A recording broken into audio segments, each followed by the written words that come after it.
All right, now, first of all, Nomad, thank you so much for taking the time to do this interview. I really appreciate it. And so, I mean, we're just finishing up TI at this moment, and we're fastly approaching this second season under this new revamped format of the DPC. And so, the first thing I'd like to know is how are you doing right now? Like, how's the situation going around in Nomad's life? Yeah, I mean it's all good to be honest. Obviously it's been quite a long, quiet-ish patch for me. I did have a couple of jobs here and there over TI and stuff. Some side things. Still to do with esports and Dota and stuff, but just not as public as other things. So I was keeping myself busy, keeping the work going in. I'm quite good at kind of talking to people and figuring out things to do when I've got some downtime. So yeah, I know over TI was pretty decent. Worked with some cool people on some other stuff, so it was good. And now, it is quiet now. It's the shuffle season. There's nothing really going on. So I've just been working on my streams, and because I'm not a streamer. I've been really bad at streaming throughout most of my life. I've never really committed to it, to be honest. And recently, before TI, we had these awesome TI pubs going on. So I was like, screw it. I'll try and boot up the old stream, dust it off, and people were enjoying it a lot. So I started, and I had a bit of community going on as well, which was really nice. Never really had that before, so started, making streaming a higher priority. So it was kind of like a mixture, basically, of doing this side work and streaming, and now it's kind of just streaming. And I'm also creating videos as well. The videos I'm creating are like very kind of high production value, I'd say, at least by my terms, in terms of what I can manage. So I put a lot of time and effort into them, making sure they're good, cranking up basically doing as best a job as I can on those videos. So they are slow, it's kind of like one every month or two right now, but I'm proud of what I'm making, and that's the main thing. If I was doing quick content, I don't think I'd be nearly as enthusiastic about it, and we'll probably give it up after a few episodes. So I'm committed to it. So that's what I'm doing right now. Mhm. Of course, I mean, as this year has gone on, we're sort of transitioning away from like that remote work, such as the stuff that you did, like only working at home and just doing events at home due to the pandemic. And now we're seeing more of those events starting to take hold outside of the house and just like being done in studios. And so how has the transition been like for you to return this sense of normalcy? If it's actually happening with the COVID-19 pandemic gradually like phasing out um since last year. I mean, it was a bit weird, to be honest. I mean, I was lucky enough to get on the very last job before people stopped being able to travel for COVID, which was the We Play We Save event. So I was out in Ukraine. Of course we did have the Omega League as well, which I wasn't at. But I kind of decided to go home after the We Save event because I didn't feel comfortable being in Ukraine with like my family and friends and partner and everything back here. I didn't want to leave them during the pandemic. So after the We Save event, I had the option to stay out in Ukraine and work the Keep On Working, but I decided to come back, which was my decision at the time. And then after that, it was a bit of a wait until just online stuff, as you said, Epic League and things like that, up until the DPC season started up again. It's certainly strange, traveling and stuff, and it's kind of it's a pain in the ass as well. You got to go through so many hoops to travel. You got to get PCR tests, make sure you've got the right kind of test, and it's so stressful as well. Being like, oh, do I have the right test? Because I mean, traveling's always stressful, and traveling for work is doubly as stressful because if you don't make it, the implications are much worse. And then add on the COVID stuff as well, and you're just like, oh, what if this test is positive? Oh, what if something goes wrong, or what if I got the wrong kind of test, or anything like that, and it just kind of stacks up on the worries. It's not nice, but definitely working, events and working in contact with people is really, really nice because, these are our friends. A lot of people work offices, work in retail, work in wherever, they work physically with their friends, with their co-workers, for better or for worse. For us, we kind of just chat online most of the time. and it's never not the same as actually hanging out with people in real life, really. So there's also that aspect to it, which is really important as well. But yeah, it's great that things are getting back to normal, somewhat, although it is going a bit slower than we perhaps expected. But I mean, we're getting there. You know, local events are hopefully going to be back soon, and maybe we'll get an event with a crowd soon, which will Mm-hmm. be really really nice because it's always been my dream to work in front of a crowd. I've always wanted to do that, and I never have. I've worked a lot of events on LAN, but never in front of a crowd. Which I mean, I did work in two Russian events where there was a crowd, but obviously they were Russian events, so they were listening to the Russian broadcast and not us. So that was unfortunate. Right, right, and um, well, speaking within the DPC season, as you've already mentioned, you had to, well, you returned working at the studio and actually collaborating with other people, other casters, other colleagues within like various events, most specifically the SEA and Chinese upper divisions. And so, I mean, what was it like to work within those those sorts of events, those sorts of major events in which basically covers all of the top teams within those two regions. And so yeah, what was it like? What was the process? What was the process like for you getting into those events, and how has it turned out? I mean, working those events was awesome. Like it was so much fun. Working the DPC, you know, PGL were a great studio to work with. I mean, they've just got so much experience behind them. You know, every single person there has just worked more events than you can possibly think. So it was insane to work with such a talented and expert crew. It really was best of the best with PGL. They really know what they're doing. Very experienced. And then you have the talent who I was working with as well. I mean, we just gelled really, really nicely from day one, which is quite nice. Black, Lacoste, Lizard, me and B Cup, we were all hanging out outside and everything and having a good time, and chatting all the time and stuff. And I mean, the attitude in the green room was great. Like, everyone was just super hyped about the Dota. It'd been a long break for some of us. So it was really good to get back into it. And I mean, just always talking about what teams we thought were going to come next and who we thought was going to do well, and then lead up to the major, who's going to do well at major. And then of course talking about non-Dota stuff as well, and generally like you kind of have to form when it's over that long a period as well, especially when we had the isolation period at the start. Like you do have to definitely form strong relationships with each other to stop you going insane. And also just because we enjoyed it, like especially Webpass as well, who I feel really bad for not mentioning initially now, but we were really, really close out there. The Observer, um, we went climbing multiple times a week together, just staying fit and keeping us doing stuff. That was really nice as well. A couple of the others joined us sometimes. So yeah, I mean, working with that crew was great. The Dota was really cool, really fun, and I mean, obviously with the Dota as well, where I'm talking about the best teams. Who it was also pretty funny when the team wasn't doing so well, and obviously you have a bit of banter in the green room about it and chat, and Lacoste making a funny joke about it, or Black saying that he'd do better or something like that. It's just a lot of characters squeezed into a tiny space. It was really good. Were there sort of difficulties during those days of working the DPC SCA in China? I mean, obviously, you talked about all of the good things that you've done with those colleagues, which is a very nice thing to hear. But were there any difficulties for you specifically while working those while working in the studio?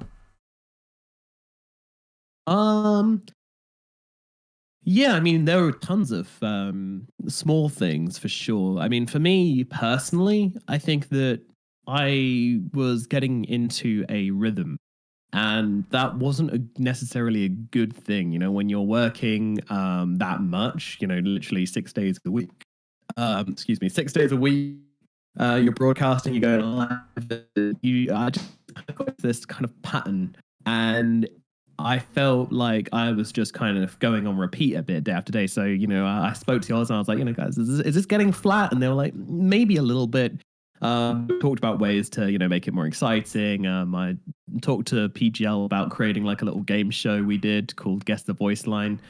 which we did for the SEA days, stuff like that, and just generally kind of having fun with it, having some more fun, chatting about different stuff, mixing things up, changing the topic of conversation here and there, and generally just kind of trying to, break the mood a bit and break the pattern and keep it interesting, keep it fun. And it was good to be in that process, to just be like, oh, this is something which I think might be a problem. Let's see, let's go through the process. Is it actually a problem? Yes. Okay. What can we do about it? Like let's brainstorm a bit, figure it out, listen to the replays, try new things, and just kind of experiment and see what works better. In terms of physical problems, like there were no issues for me with COVID or anything like that. We were kept very safe. We were tested very regularly. If anyone ever said anything about being ill, then they were immediately seen to. They had thermo testing on entry to the studios, everyone, not just the talent, staff as well. And of course, wearing masks for every second we weren't in front of the camera as well. So, yeah, very, very safe. A lot of precautions taken. And yeah, generally a good time all around. Right, right. And in addition to you working those Chinese and SCA events, you also worked within the tier two tournaments, such as what you did before like when you started out when you started out your career, you started doing those like lower level tournaments just to get noticed and stuff like that. And so for this year, how have you seen the tier two scene through the tournaments you've covered? Has it improved since this DPC season has been revamped prior to or earlier this year? Has the tier two scene been improved? Yeah, I would say it definitely has been for sure. I think in especially the Chinese SEA regions, I mean, China has always had an awesome tier two region, right? Like, if you had an international tournament where all the tier two teams came, China would win every single time, I think. Because they are very active on training players, academy teams, this kind of thing.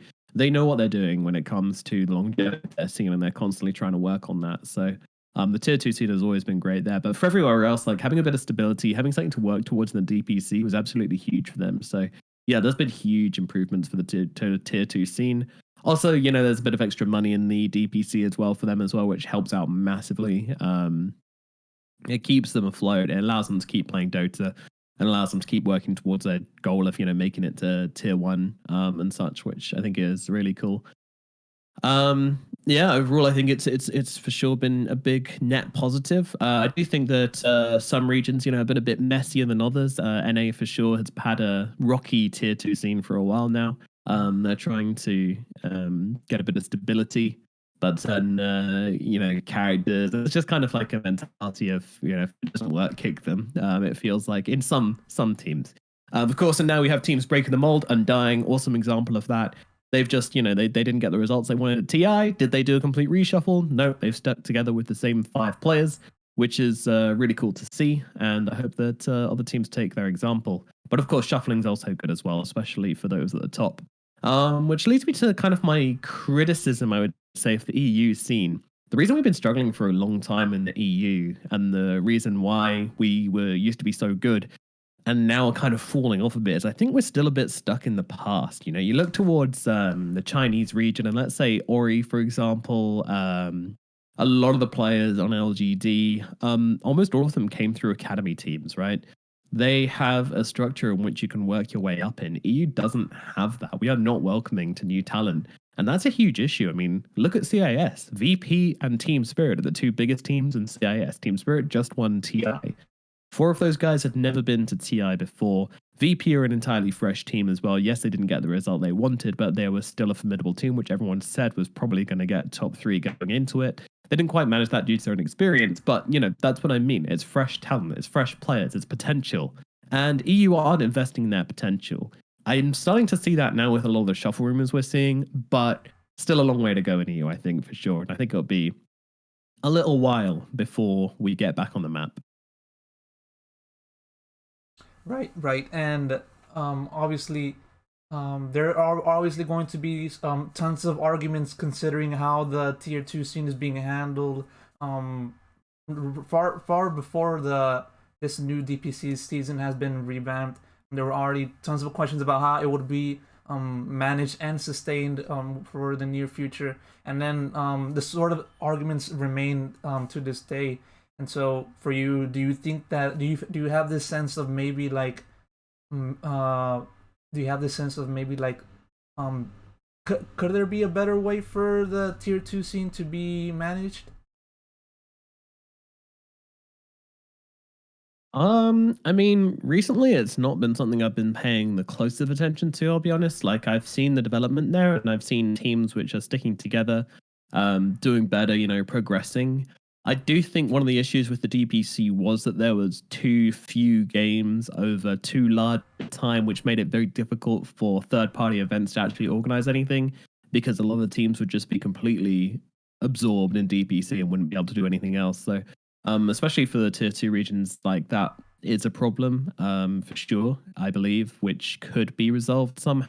I mean, I don't know. I'm not a tournament organizer. I don't claim to have the knowledge of. I can kind of see the problems on a surface level, but I'm sure there's much more to it than I realized. But yeah, I mean, there's definitely ways to improve life for them. Regarding TI money, like I think it would be good to disperse it throughout the year. Of course, there is that big shiny headline of TI, biggest prize pool in esports, and it does work. I think that's something which we've been forgetting recently. Like, yes, it would be better for the esports ecosystem to spread that money throughout the year. However, we just had a 15% player increase, the biggest Dota's ever had since 2016. And that's because of TI. That's because of the draw it gives. Tons of Russian players coming in, apparently. Loads of people just interested in the game because it does break headlines every single time. And you take that away, and that's kind of like the one source of advertisement which Dota gets. So that could be a bit of an issue. Of course, we've got the anime now as well. Let's not forget. But yeah, I think as I've kind of learned more about it, I've started to become less favor towards distributing more of the money. Maybe a little bit could go out, but I don't know, man. As I said, not a TO, not an economist, so it's hard to know exactly what the right move is.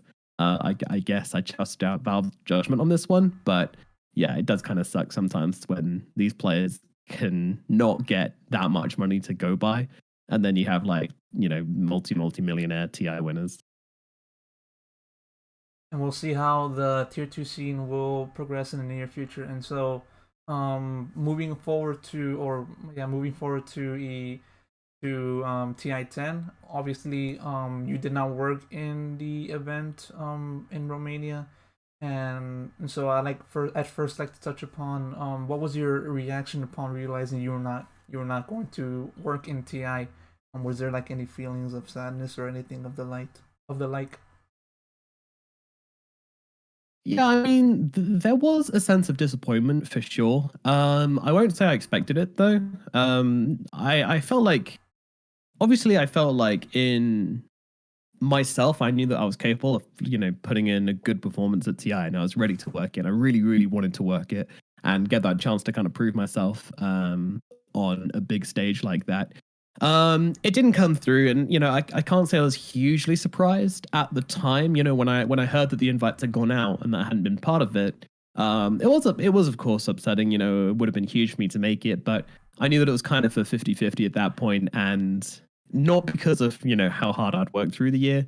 I could have done a little bit more, but generally I do work very hard. I produce a lot of stuff outside of just casting and hosting and stuff. I'm always trying to do more. So I felt like I worked a lot, but at the end of the day, if you don't get the events, then you're unlikely to make it there. And unfortunately, that's what happened. Circumstance stopped me in my tracks, unfortunately, last season. It was sad, of course, but I kind of felt it coming. When the actual invite list went out, and that very much kind of solidified it, and that felt bad, honestly. Like I was like, man, I didn't realize how close I was until the invite list went out, and I was like, I could have been there. I must have been very, very close. And yeah, I don't understand the decisions, but I respect them at the end of the day. It's just now a case of taking this year to work as hard as possible and basically just prove to Valve that I am capable of working TI, and that if they take me, then I'm gonna do good things. This is the first TI that I've sat down and watched and genuinely thought, I could add something to this broadcast, which sounds like a strange thing to say because obviously I was a host and a caster Mm-hmm. back at TI9. But when I was watching it, I knew like I'm not ready. These guys are, so far above me that there's no way I could actually do enough to make myself valid there. But this was the first year I sat down and watched TI and thought, like, yeah, I could nail this. I could be a huge part of this broadcast and would love to be a big part of this broadcast. And that was a different experience. It really was. Invigorating, I would say. Made me want to work really hard this year. Not that I ever had any doubts of me doing that. Definitely going to double down and see what more I can do, and just constantly trying to make moves and just trying to show everyone that host, caster, I can definitely fight with the best of them when it comes to it. Did you feel like you could have done more to get that sort of invite for TI10, or did you feel like you did everything you could so that Valve can then like hopefully could have given you that invite? I think there's always that feeling of like, yes, I could have done more. I mean, there were plans throughout the years, and it was really a year scheme. I had this quiz show, The Mental Intelligence, that I started. Went really well. We got a ton of viewers, but at the end of the day, it just wasn't a feasible thing to organize without any kind of external help. When it came to money, you can't expect a decent producer to be on standby for you. Getting 5 people plus ready at the same time every single week, it was just a huge pain in the ass. Then I moved into doing other things, and then I was like, oh, there's Romania's come along. Didn't really have the capabilities of producing much there. Yeah, maybe I could have started a podcast or done other things, but at the end of the day, every job I got, I'd like to say I gave it my all. I definitely work really hard in it, trying to improve, trying to work. So creating external content when I'm actually working a job is not my priority. It will always be a case of trying to do as much research, and I do like a lot when it comes to casting or hosting. I've worked with some great analysts throughout the years. Knoxville, Leah Mayer, Anduin, lots of different people who are just really fun to work with and just be like, oh, I want to find this out for tomorrow. I want to push this narrative tomorrow. I want to, make this happen. And these people just always be there to be like, oh, yeah, here's how you can improve it. And, watching different people, watching different hosts, trying to take example from other esports, trying to take example from outside of esports and stuff. I'm very nerdy. I play Dota. Of course, I'm a nerd, but outside of Dota, I'm also a big nerd when it comes to trying to figure out how things work and trying to figure out the theory behind things. And I think there was a point where like my casting was actually being brought down by that because I failed to like actually get into the groove and felt the actual emotions and just be in contact with myself. But I definitely sorted that out. So I mean, yeah, I think now it's just kind of a case of knowing that I can do great stuff on a big stage, and the evidence is out there now. I believe. I just need someone to give me another shot, and yeah, I'll definitely prove that. You said in an interview with Into the Breach on around December 2020 that you wanted people to doubt that whether OD Pixel will cover the TI Grand Finals. As of right now, how close are you? How close do you feel you are to that goal? Yeah, a long way away still, but that's kind of like the ultimate goal, right? That's the pinnacle which I aim to get to. For sure, I'd like to challenge him. I mean, at that point, I believe I hadn't really done as much hosting. Now I'm kind of casting and hosting, but I think that's still a perfectly good goal. Aim your sights high is what I'm always aiming to do. I'd love to, I mean, I've talked to OD. I've talked to him, and he said like he wants to be challenged. He's would love for people to come up and start, like making them sweat. OD, Cap, they're too comfortable at the top. Lyrical as well. They want to feel that fire within them, and I think it's on us to kind of put that challenge towards them. Certainly trying to do that. Casting. Haven't done much casting this year. It's been mostly hosting, but I'm still very confident in my casting abilities, and I'm trying. I'd love to get a job where I can do both, of course, but either way, it would be great to do either. Right, and so OD Pixel and Cap are the final bosses, and you're like the main protagonist trying to claw your way upward just to take them down. Yeah, Yeah, exactly. We're all the protagonists of our own story for sure. yeah, of course, and we'll hope to see more of your progression in the future. And so, talking about casting, I mean, obviously you started doing the cast, or not casting, but hosting. You started hosting events around last year. You can correct me if I'm wrong. And then you've also obviously did the upper divisions of SCA in China. And so, I mean, how has hosting fared for you though after doing this year for you? Yeah, so my first hosting gig was at We Play, the We Save event at the very start of the pandemic. I believe that was August, maybe May, 2019. And that was just like the occasional desk. We were kind of pretty low on staff, but I did kind of step into those shoes and give it a go, and it was a lot of fun. It did feel like it was something which was kind of quite natural to me because I mean, hosting is basically just hanging out with people you like and letting the audience be that extra member on the panel. That's how I think of hosting. Is just like this is my panel, and then you look at the people next to you, and then you just plus one seat, and that is your audience. That's how I've always viewed it.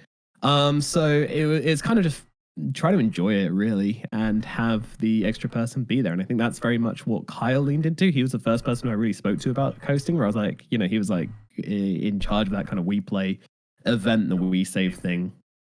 And I was like, I mean, this is kind of my idea on how to approach it. And he was like, I mean, that's about it really. He was just like, yeah, I mean, just do that and then do something else to make people really enjoy it. And that's kind of what a best host can do. And I was like, okay, cool. So he kind of introduced me to the whole thing and I kind of just took it from there. Yeah, China and SDA was just great to improve on what I was doing, really master it. Because when you think about it, casting it's easy to practice. You can at any given point jump into a game and just start shouting at it, and you'll get some easy practice in. Hosting's a little bit more difficult. It's more about applying things which you do day to day anyway, to the point where you're in front of a camera and working with people and aiming towards an objective of explaining and building narratives and that kind of thing. And it's fun to figure out, and it's really fun to do. And it's like working with your panelists. I was lucky in the PGL broadcasting that I had like the most fantastic panelists. I mean, Lacoste, Lizard, Black. I absolutely love working with all three of them. I consider them very good friends of mine. Lizard for a really long time. Um, and it's just kind of fun, just hang out with your friends and also kind of create this story for the viewer and kind of bring them in on it and make them feel like they're one of the gang, and that's kind of my main aim. And I think we did achieve that for the China and SEA broadcast. I think we created a great, enjoyable show, which a lot of people liked.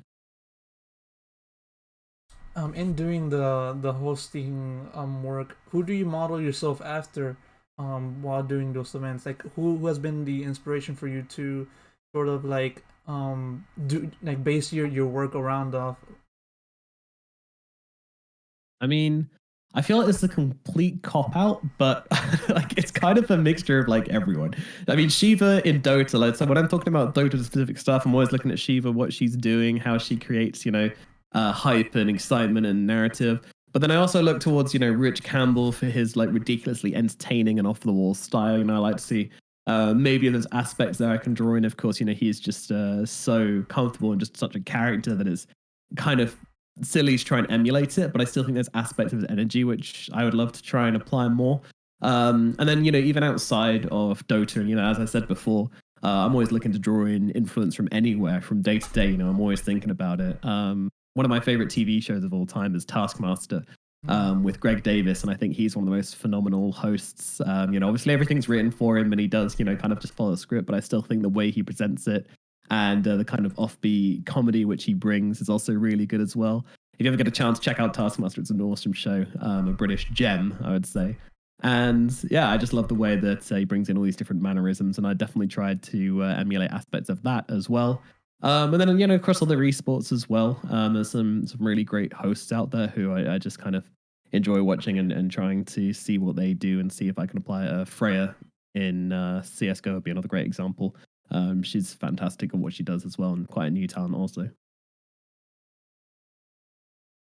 Mhm. And so, given everything that you have done for your career, but with the interviewing, the hosting, the casting, within like around 4 years of just hard work, what can you say? What can the present you say to the you of when you started doing this, about the sort of obstacles he will face with all of the work that he will be set to do? I mean, like I don't know if this is too honest, but I'm just gonna say it anyway. Like when I was early on, I found myself getting a bit bitter and a bit like, when I didn't get a job, I'd be like, oh, I could have done better than that person, and constantly comparing myself and finding myself very, thinking dark things about people which I genuinely liked, but because, that I was being beaten to the post where I wasn't getting jobs, or, I felt like I could have taken, I wanted to do grand finals of some tier 3 event or whatever, and I'd just be like, oh, damn it. Um, that stuff is such nonsense, man. Like it's just so useless. It achieves nothing. It makes you a worse person. And that's what if I could say to myself when I'm first starting out, just like throw that shit and just take it out, throw it out the window. It's worthless. It does nothing. It's entirely counterproductive. And, it's not why we do this. It's not why anyone does this. And when I learned to kind of, just kind of chill, roll with the punches, and, just when someone else got something, I just like, yeah, good for them because they earned it as well. We're all working as hard as each other out here. And if you don't respect that, then there's no place for you here. And that's definitely something which I had to learn, which is a shame. And, I honestly consider it a bad thing that I had to learn that because it's something I should have known already. But, we're all people. We're all just human at the end of the day. We all have our flaws. So, yeah, I think that's the main message I'd say to myself starting out. And also, don't worry, just just keep going. Just do stuff. Just keep doing it. It's fun. It'll be worth it. Right, it's such a wonderful message to hear to the future or to the past year. If we can time travel, but if there is a way for us to time travel, I'll let you know about it so that we can probably properly send out that Cheers. message. Appreciate that. All right, now moving on towards content creation. I mean, you've doubled down to that within the first few minutes of the interview. You haven't really done much of content creation when you first started out. Obviously, you're trying to get noticed, but now, as of this past year, you've started doing more of that. And so, what prompted you to start doing content creation, like on YouTube, working on other shows, and collaborating with other people to make like other content? So, what made you want to delve into concrete content creation? It kind of just becomes like this thing where it's like, I mean, this is me. This is what my job is now. There comes a point where it stops being a hobby, starts becoming a job. And you kind of just want to push things further. And I think, at the beginning, I didn't have as much time. I was working full time. I was, in a job. So, um, finding the time to do that kind of thing was kind of difficult. And any free time I did have, I wanted to spend practicing casting and practicing, watching reviews or catching up on the meta or watching this pro game or whatever. It just kind of comes down to time. Then as you kind of grow older and you want to kind of make this a career, then I think it becomes more about trying to create this brand and create stuff which people actually want to watch as well. And I think that's really important. I think I do have a lot more to give to the community, and I think just finding my space in content creation over the last year has been a bit of a journey in and of itself. But yeah, I mean, knowing what you want to create and knowing what you want to give to people is definitely an important thing to figure out. And I wish I'd started doing it earlier, honestly, because it is a fun journey. But like when you start out anything new, you kind of need to learn it, you need to master it. And yeah, I mean, that's the path everyone's got to go down with anything they try. So I think most of it comes from a desire of just kind of creating more. It's my full time job. It's I don't want to sit around doing nothing when I don't have a job. When I don't have a work coming up or whatever, I want to be able to work on something, and that's as I said, streaming. It's I have been enjoying it recently, but it's not what makes me tick. Creating content definitely is. So, um, I mean, I do enjoy the streams I have, and I love my little community. But yeah, I mean, I definitely feel more inclined towards content creation, so that's what I'm putting a bit more of my energy into recently. And within those type of content that you have done, you started a podcast with Daniel Off and Arseny and Neff. So how did that come together? Like, what made you want to start working in that particular show? Yeah, I mean, me and Dan were just kind of discussing stuff. You know, we talk a lot, me and Mr. Big Jams, and we kind of were talking about what we wanted to do immediately after TI, because there'll always be a content gap there, which we should look to fill. So we kind of started talking about the Shuffle podcast. Initially, I was kind of just like, yeah, let's do it. And then as we got into it, I was like, this is going to be a little bit dangerous because as people were in the scene, we do hear things before other people, and there's kind of like a mutual trust there. And you don't want to get exiled or anything, so you're really limited in what you can say. So it's kind of discussing the shadows of rumors is what I Mm. describe it more as. But it's really fun to do. We've enjoyed it a lot. We've had a good laugh doing it as well. Um, yeah, I mean, it's just fun to work with other people as well, especially someone as hardworking as Dan, who he's just very reliable. The guy's doing a podcast which has like almost 200 episodes. I'm not sure I could ever get that high. My attention span is too rubbish. But yeah, no, he's a fun guy to work with, and we get along very well as well. So it's very easy to just jump into a project with him and just know that you'll produce something which, at the very least, you'll both enjoy, and hopefully other people will as well. And speaking of like the recent news revolving around the game, it's been known that you've been I don't want to say like a fan, but you've taken particular notice of the newest hero Marci. You published a video of like a meme video. I don't know what to call it, but I'm just gonna say the meme video of Marci. And That so thing, yeah, abomination, you could call it. yeah, yeah. And what do you think about Marci? What do you think about her abilities? How she will play into the meta for next season? Yeah, she's fun. I mean, she's super fun. Like all the new heroes, they tend to be a bit more, creative, bringing you a certain idea to the fray. I don't know. People seem to be overreacting to her, in my opinion. People are big wusses in the Dota community.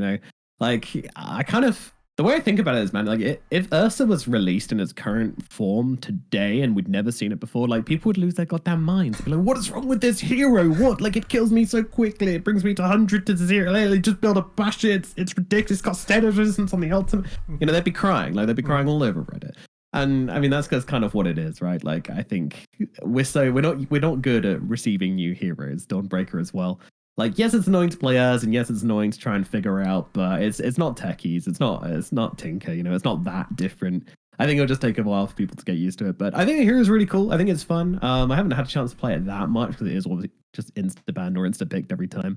But the chances I've had to play it have been super fun. It's just very mobile, enjoyable, and I actually think it tells us something interesting about how Valve are like kind of creating the new heroes they do release.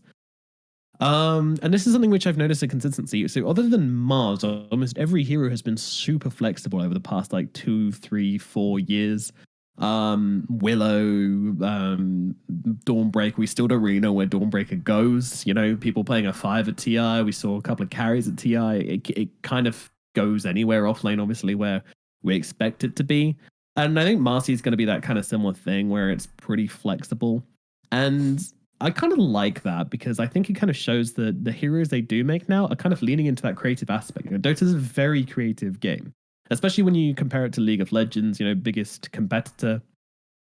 That game is kind of played on tracks, right? Like if you don't build the item which you're supposed to build on this hero at this time, then you're griefing. Or if you don't build this item or take this spell at this level, you're actively griefing, and you are, because that's just how the meta shapes it. So I don't really see the point in League, honestly. Like I don't really get it when you can't really be creative. And then Dota, we know that you can be creative in this game. That you can do different builds or different situations. It's all about adaptability. And then add to that the fact that you're now going to have lots of different heroes which can go in different roles and do different things and achieve different goals, and that kind of just adds to that. So I think that aspect's really cool, and I think that initially I was against it, but then when I started thinking about it a bit more, I was like, actually, this is good. This is kind of selling the more unique aspects of Dota really well to everyone. And people will be like, "Oh, Marci's out. What hero? Where does that hero go?" And then you kind of, "Oh, I don't know." And people who haven't played Dota will be like, "What do you mean you don't know? How do you not know where a hero goes?" And then you can kind of start explaining the intricacies of the game to someone. So yeah, I think it is cool, and I'm a big Marci fan. I mean, I didn't expect to listen to hear League of Legends slander, but here I am. So, but yeah, You're interviewing a Dota guy. You got to yeah, expect it. Come on. of course. Yeah, of course, of course.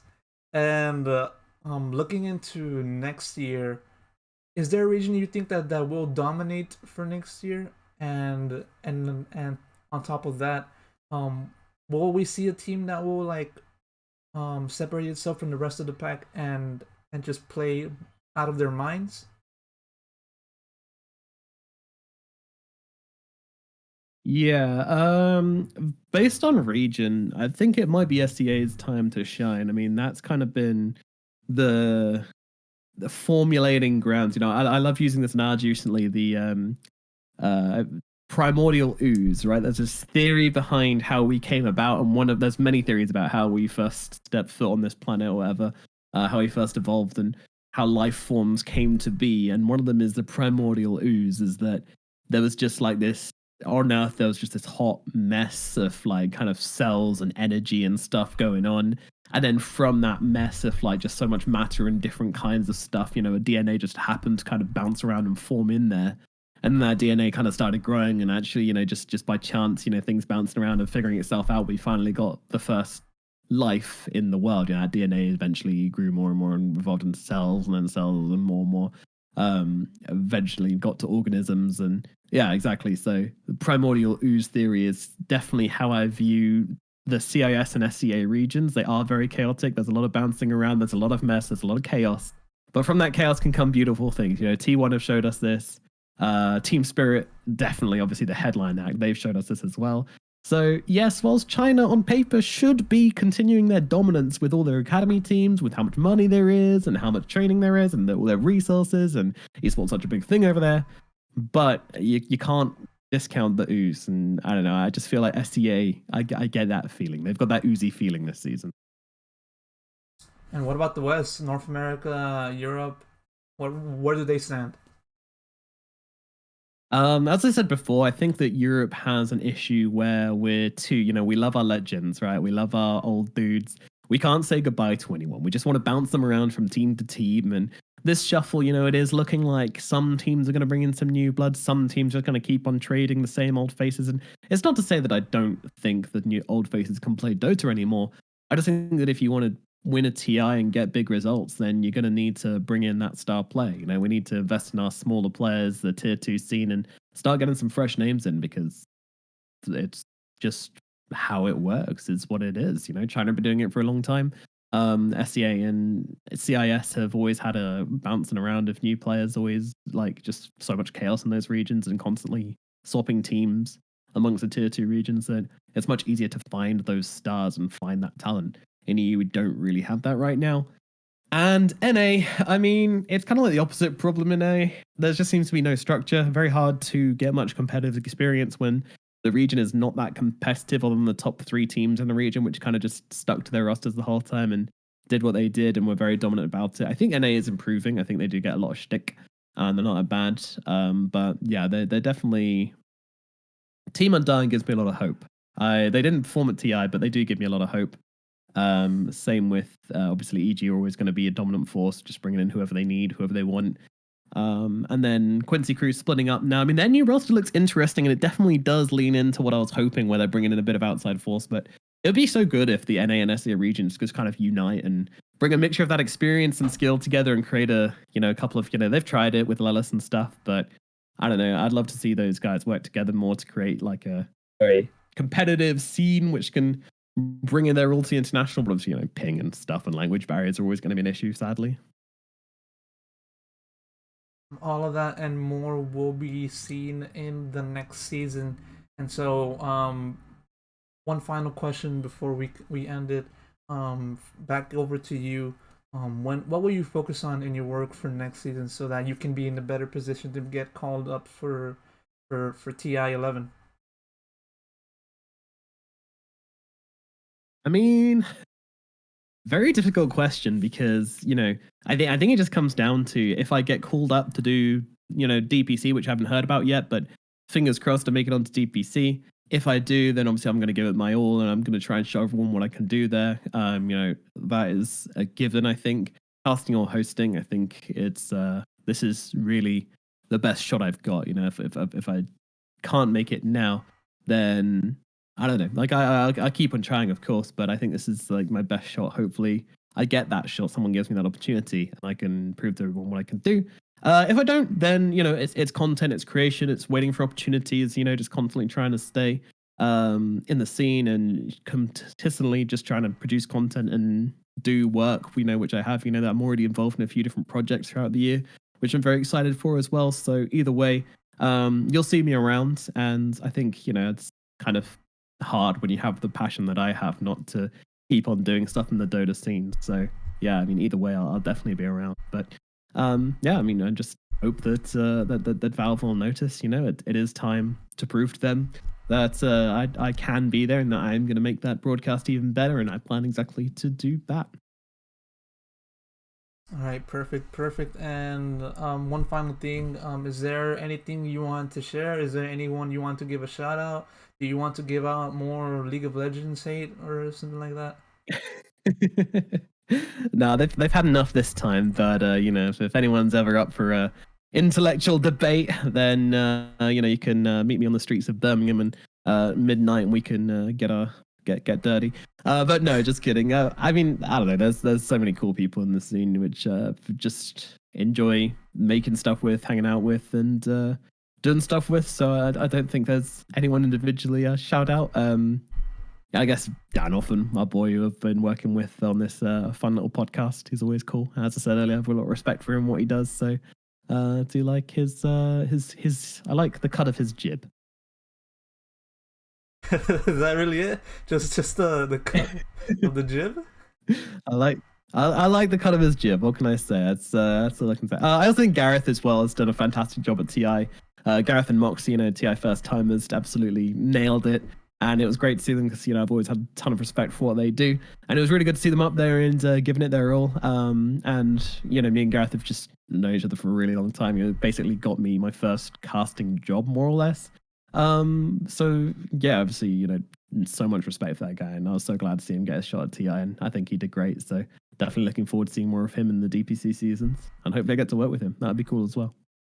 I've worked with him a lot actually. I've worked with him for like 2 ESL events. No, way more than that, actually. Like 3 or 4 ESL events. I've worked with him and directly with him on panels and stuff. And yeah, we've always had a good time together. And we also did this strange little TV event in London, in Manchester, sorry, which was really cool. Had a lot of fun doing that. So yeah, Gareth is a guy who I was just really hyped to see him at TI. Basically, it's super cool. All right, perfect. Nomad, thank you so much for doing this interview. I really appreciate it. I wish you the best of luck in the near future, wherever you may land. And yeah,